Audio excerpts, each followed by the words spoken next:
키워드를 통해 이슈를 알아보는 클릭 키워드입니다. 오늘의 첫 번째 키워드, 서울 집값입니다.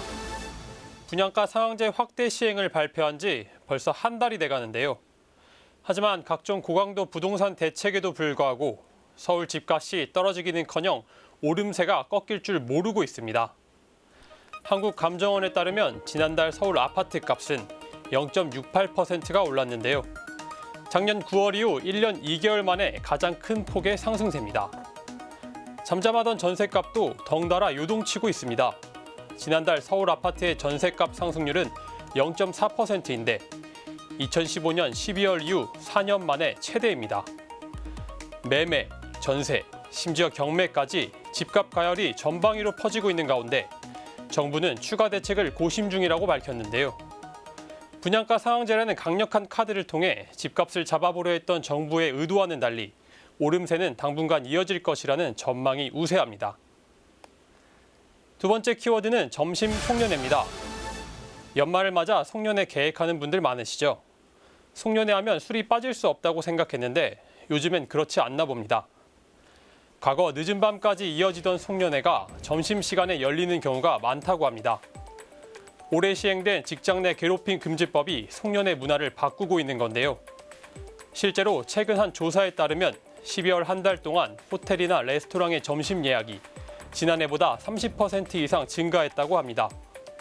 특히 사무실이 몰려있는 지역은 그 수치가 더 높게 나타났는데요. 술을 마시는 연말의 마지막 모임으로 각인됐던 송년회가 달라지고 있음을 알 수 있습니다.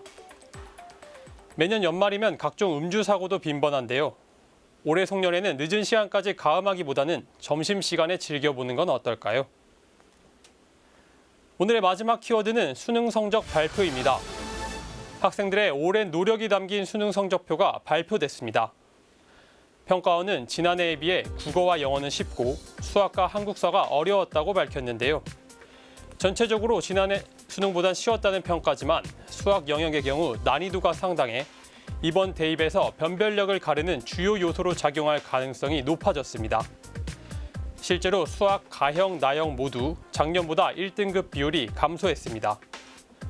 국어의 경우 평가원의 설명과는 달리 학생들의 체감 난이도는 높았던 것으로 나타났습니다. 불수능을 초래했던 지난해 국어보단 쉬웠지만 올해 국어 표준 점수 최고점은 역대 두 번째로 높습니다. 한편 올해 수능 만점자는 모두 15명으로 재학생 13명, 졸업생 2명인 것으로 확인됐습니다. 이번 수능은 일부 수험생들이 성적을 미리 확인하는 초유의 사태까지 벌어지며 여러 우여곡절이 많았는데요. 수험생들이 주변 환경이나 당장의 점수에 일희일비하기보다는 치밀하고 세세한 입시 전략을 잘 세워 오랜 노력의 결실을 보았으면 좋겠습니다. 지금까지 클릭 키워드였습니다.